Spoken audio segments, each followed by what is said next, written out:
జూబ్లీహిల్స్ ఉప ఎన్నికకు సంబంధించి ఈ బీఆర్ఎస్ పార్టీ బీజేపీ పార్టీ రెండు ఒకటేనని మనకు స్పష్టంగా అర్థమవుతుంది.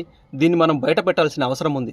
ఎందుకు చెబుతున్నానంటే కాంగ్రెస్ పార్టీ ఓడిపోవాలనే లక్ష్యంతో ఈ బీఆర్ఎస్ పార్టీ బీజేపీ పార్టీకి మద్దతు ఇస్తుంది. ప్రభుత్వంపై ప్రజలకు వ్యతిరేకత ఉందని చూపించడానికి మాత్రమే ఎత్తుగడ వేస్తున్నారని మనకు స్పష్టంగా అర్థమవుతుంది. కేటీఆర్ గారు సెంటిమెంట్ ఓట్లు పొందుదామని చెప్పేసి మాగంటి గోపినాథ్ గారు చనిపోతే మాగంటి సునీత గారిని తీసుకొచ్చి అక్కడ సెంటిమెంట్ వర్కౌట్ అవుతుందేమని చెప్పేసి అభ్యర్థిని మాగంటి సునీత గారిని పెట్టిర్రు.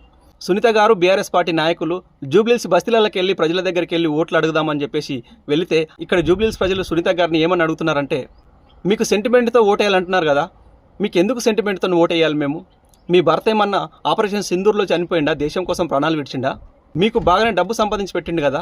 10 సంవత్సరాలు బీఆర్ఎస్ పార్టీ అధికారంలో ఉంది. మీ ఆయన 3 సార్లు ఎమ్మెల్యేగా గెలిచిండు. మీ భర్త మా జూబ్లీహిల్స్ ప్రాంతానికి మాకు ఇక్కడ ఏమైనా డెవలప్మెంట్ చేసిండా? మాకేమన్నా సహాయం చేసిండా?